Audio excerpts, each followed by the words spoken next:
Hello dear students, once again welcome to my YouTube channel. तो students, जो बच्चे मेरे से पहले से जुड़े हैं वो जानते हैं कि हम डिस्कस कर रहे हैं कुछ एमसीक्यूज, मोस्ट इम्पॉर्टेंट एमसीक्यूज हमारे 10th क्लास के विज्ञान विषय में। हमारा जो टारगेट है 100 आउट ऑफ 100 प्राप्त करने का, उसी को अचीव करने के लिए हम कंटिन्यूसली जो है एमसीक्यूज की प्रैक्टिस किए जा रहे हैं। और वो एमसीक्यूज जिनकी मोस्ट प्रोबेबिलिटी है कि एग्जाम में पूछे जाए, जो बार बार एग्जाम में पूछे जाते हैं। तो ऐसे एमसीक्यूज का कुछ सेट लेकर के मैं आपके लिए हर दिन आ रही हूँ पिछले 4-5 दिन से। जो बच्चे नहीं जुड़े हैं चैनल से, जो नए हैं चैनल पे, वो चैनल को ज़रूर से जा कर के ज्वाइन कीजिए ताकि आप भी नई नई अपडेट्स प्राप्त कर सकें और आप साइंस में आपका जो टारगेट है 100 आउट ऑफ 100 पाने का, उसको अचीव कर सकें।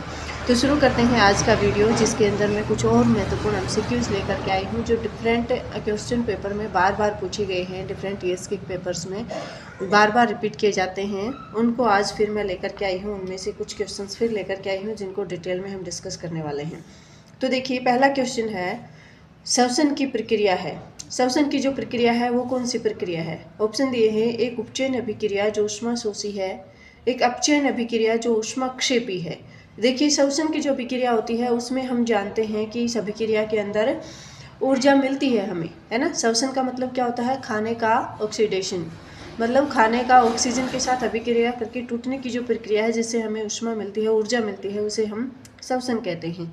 अब हमें ये पता है कि इसके अंदर ऊष्मा निकलेगी, ऊष्माक्षेपी होगा।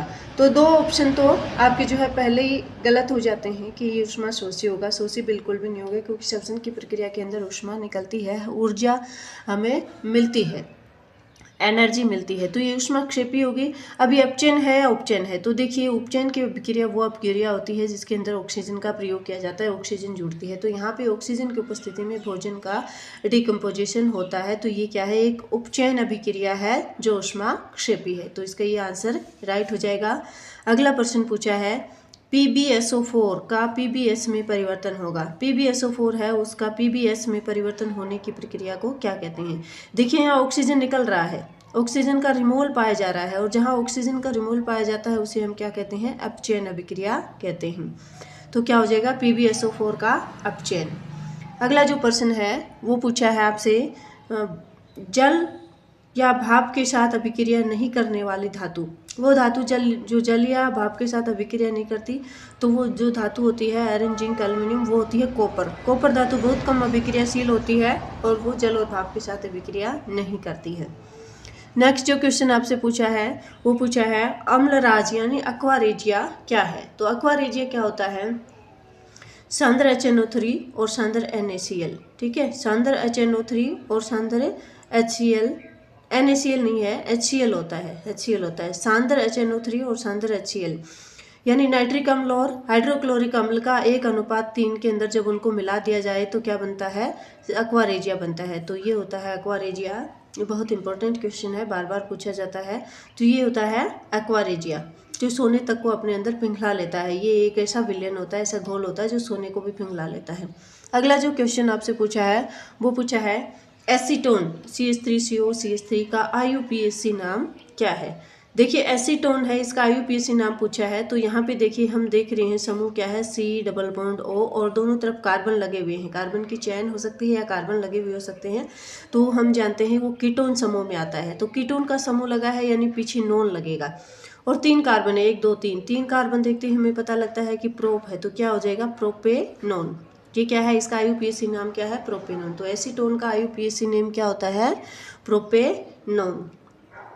अगला देखिए, 2CH3COOH प्लस में Na2CO3, यानी कि एसिटिक अम्ल को जब सोडियम कार्बोनेट के साथ अभिक्रिया कराई जाती है तो एक उत्पाद बनेगा, उसका नाम आपको बताना है। साथ में पानी बनता है और कार्बन डाइऑक्साइड। तो देखिए, एसिटिक अम्ल की जब सोडियम कार्बोनेट के साथ जब अभिक्रिया कराते हैं तो क्या होता है? सोडियम आयन अलग हो जाते हैं और ये जाकर के हाइड्रोजन को रिमूव करेंगे, जिससे पानी बनेगा। और जब ये CO3 टूटेगा तो एक कार्बन डाइऑक्साइड बनेगा और एक ऑक्सीजन जो है वाटर बनने के लिए यूज में हो जाएगा। और ये जो सोडियम आयन है ये कहाँ पे जुड़ जाते हैं? यहाँ बन जाते हैं। तो क्या बनता है? सोडियम एसीटेट, ठीक है। तो क्या बनेगा? ये बनेगा सोडियम एसीटेट बन जाएगा यहाँ पे। तो राइट आंसर क्या हो जाएगा? Sodium acetate. अगला जो क्वेश्चन है वो पूछा है, नेक्स्ट क्वेश्चन पूछा है, प्रोस्टेट तथा शुक्राशय प्रोस्टेट तथा शुक्राशय का स्त्राव शुक्राणुओं को क्या प्रदान करता है? तो प्रोस्टेट और शुक्राशय का जो स्त्राव होता है, जो सिक्रीशन होता है, वो शुक्राणुओं को पोषण प्रदान करता है। नेक्स्ट क्वेश्चन है प्लेसेंटा होता है। प्लेसेंटा क्या होता है? देखिए, प्लेसेंटा शिशु को जो है 9 महीने तक क्या करता है? न्यूट्रिशन प्रोवाइड करता है। तो प्लेसेंटा की शेप पूछी इसने, कैसी होती है? गेंदनुमा, तस्तरीनुमा। तो देखिए फ्लैट होता है, प्लेसेंटा जो होता है वो फ्लैट होता है, प्लेट के जैसा। तो इसका आंसर हो जाएगा तस्तरीनुमा। प्लेसेंटा कैसा होता है? तस्तरीनुमा होता है संरचना में। अगला क्वेश्चन पूछा है वृद्धि का संबंधन करने वाले हार्मोन का नाम। संबंधन मतलब वृद्धि को धीमा कर देने वाले। तो साइटोकाइनिन और जिबरेलिन जो हार्मोन होते हैं वो वृद्धि को बढ़ाते हैं। अब्सिसिक अम्ल है, ये क्या करता है? वृद्धि को धीमा कर देता है। क्या कर देता है? वृद्धि को धीमा। तो वृद्धि का संबंधन करने वाले जो हार्मोन है वो कौन है? अब्सिसिक अम्ल है। अगला प्रश्न पूछा है अंडाशय की ओर परागनली की वृद्धि किस प्रकार की गति है? अंडाशय की ओर परागनली जो वृद्धि करती रहती है ना, देखिए ऊपर क्या होता है? वर्तिकाग्र, जिसको हम कहते हैं स्टिग्मा, स्टाइल, और नीचे होता है अंडाशय। तो ये जो वर्तिकाग्र होता है, ये परागनली जो होती है ये नीचे की तरफ बढ़ती है अंडाशय की तरफ। ये वृद्धि किस प्रकार की है? तो ये क्या है? रसायन अनुवर्तन है। वृद्धि होती है, ये क्या होती है? रसायन अनुवर्तन। यहाँ पे जो स्टिग्मा होता है एक तरह का रसायन छोड़ता है जो ओवरी की तरफ इसको वृद्धि करने में मदद करता है। और रसायन क्या होता है? बोरोन। ठीक है, बोरोन छोड़ता है। स्टिग्मा के द्वारा बोरोन रिलीज किया जाता है और वो बोरोन क्या करता है? उसको एक दिशा देता है कि आपको इस दिशा में वृद्धि करनी है परागनली को। तो ये रसायन अनुवर्तन की जो है गति को शो करता है। अगला प्रश्न पूछा है नेत्र प्रकाश नेत्र में एक पतली झिल्ली से होकर प्रवेश करता है, जिसे क्या कहते हैं? तो प्रकाश नेत्र में एक पतली झिल्ली में से होकर के जाता है, उस झिल्ली को हम परितारिका कहते हैं। क्या कहते हैं? परितारिका उसको हम कहते हैं। अगला क्वेश्चन पूछा है नेत्र की कौन सी संरचना प्रकाश को विद्युत सिग्नल में परिवर्तित करने के लिए उत्तरदायी होती है? तो जो भी प्रकाश आंख में जाता है उसको विद्युत सिग्नल में परिवर्तित करने का काम करता है रेटिना। ठीक है, तो इसका आंसर हो जाएगा रेटिना। अगला प्रश्न पूछा है फ्यूज तार घरेलू विद्युत परिपथ में किस क्रम में जोड़ा जाता है? तो घरेलू विद्युत परिपथ में फ्यूज तार को हमेशा श्रेणी क्रम में जोड़ा जाता है। श्रेणी क्रम में जोड़ेंगे तो सारा का सारा करंट जो है फ्यूज से होकर के गुजरेगा। अगर कभी करंट ज़्यादा चला जाता है किसी उपकरण में तो क्या होगा? फ्यूज तार पिघल करके टूट जाएगा, हम कहते हैं फ्यूज उड़ गया। इस तरह से अपना जो उपकरण है जो गर्म हो सकता था ज़्यादा विद्युत की वजह से, वो जलने से बच जाएगा, शॉर्ट सर्किट होने से बच जाता है। तो फ्यूज तार को विद्युत परिपथ में हमेशा श्रेणी क्रम में जोड़ा जाता है। अगला प्रश्न है किसी विद्युत परिपथ में किसी स्थान पर 3 सेकंड में 30 कूलम आवेश प्रभावित हो रहा है, उस स्थान में विद्युत धारा का मान एम्पीयर में निकालिए। तो देखिए विद्युत धारा जो आई होती है वो क्या होती है? Q बटे में T। Q का मतलब जो कुल आवेश है और T मतलब समय। तो कुल आवेश जो है 30 कूलम है और समय है 3। ठीक है, तो इसको डिवाइड करेंगे तो कितना आ जाएगा? 10। तो इसका आंसर क्या आ जाएगा? 10 एम्पीयर की धारा जो है इसमें से गुजरेगी।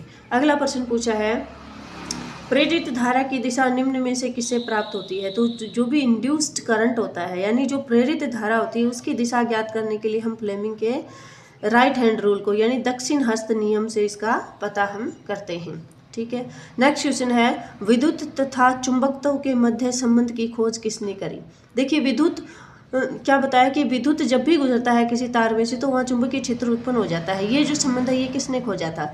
तो ये संबंध सबसे पहले ऑस्टेड नाम के एक वैज्ञानिक ने खोजा था। उसके लगभग 10 साल बाद फैराडे ने भी इसके बारे में बात करी थी, लेकिन सबसे पहले इस संबंध की खोज किसने करी थी? ऑस्टेड ने। तो इसका आंसर क्या होगा? ऑस्टेड। अगला प्रश्न पूछा है यदि किसी पारिस्थितिक तंत्र में अपघटकों को पूरी तरह से अलग कर दिया जाए तो पारिस्थितिक तंत्र के कार्य करने पर विपरीत प्रभाव पड़ेगा। ऐसा इसलिए है, क्या कहा है कि अपघटकों को अगर किसी भी पारिस्थितिक तंत्र से हटा दिया जाए, पूरी तरह से हटा दिया जाए तो पारिस्थितिक तंत्र पर विपरीत प्रभाव पड़ेगा। इसका कारण क्या है? तो इसका कारण क्या है देखिए ऑप्शन आपको दिए हैं। नेक्स्ट क्वेश्चन कहाँ पे है? ये है इसके ऑप्शंस। देखिए ऑप्शंस आपको दिए हैं शाक बख्शियों को सौर ऊर्जा प्राप्त नहीं होगी, अन्य तत्वों के अपघटन की दर बहुत ज़्यादा हो जाएगी, खनिज प्रवाह अवरुद्ध हो जाएगा। तो ये ऑप्शन बिल्कुल सही है। क्या होगा? खनिज प्रवाह का अवरुद्ध रुक जाएगा, क्योंकि अगर अपघटन की प्रक्रिया नहीं होगी तो क्या होगा?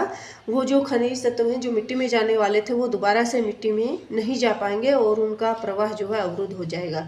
अगला प्रश्न पूछा है किसी पारिस्थितिक तंत्र के जैव घटक होते हैं। जैव घटक कौन से हैं? प्रकाश एवं जल ये जैव घटक नहीं है, जैव घटक है। पौधे एवं मृदा, देखिए पौधे जैव घटक जरूर है लेकिन मृदा जो है जैव घटक नहीं है। हरे पौधे एवं जल, तो यहाँ जल जो है अजैव घटक आ जाता है। पौधे, जानवर, मनुष्य एवं सूक्ष्म जीव, ये बिल्कुल सही आंसर है, ये सारे जैव घटक हैं। तो आज के जो वीडियो था उसके अंदर हम इतने ही MCQ सोल्व करेंगे। नेक्स्ट वीडियो में और कुछ MCQs लेकर के मैं आऊँगी और इस तरह से हम 8-10 मॉडल पेपर के MCQs करेंगे, जिससे आप बिल्कुल श्योर हो जाओगे कि आपके 18 नंबर जो है पक्का आने वाले हैं, पूरे कंप्लीट आने वाले हैं। उसमें से आपका एक भी क्वेश्चन गलत होने की संभावना नहीं रहेगी, क्योंकि आपने सारे के सारे कॉन्सेप्ट्स क्लियर कर लिए हैं साल भर पढ़ाई करके। अब आपको सिर्फ क्वेश्चन प्रैक्टिस करनी है, जिससे आपके मार्क्स इंक्रीज होंगे, नंबर बढ़ेंगे। तो इसमें मैं आपका बराबर साथ देने वाली हूँ और रोजाना मैं MCQs की सेट लेकर के लिए आपके आ रही हूँ। और जब MCQs हमारे कंप्लीट हो जाएंगे तो हम कुछ और इम्पोर्टेंट क्वेश्चंस लेकर के आएंगे हर एक चैप्टर से। तो बने रहिए मेरे साथ। आप चैनल पर नए हैं तो चैनल को सब्सक्राइब जरूर कर दीजिएगा। वीडियो अच्छा लगा हो तो लाइक कीजिए, कमेंट कीजिए और अपने दोस्तों के साथ शेयर कीजिए।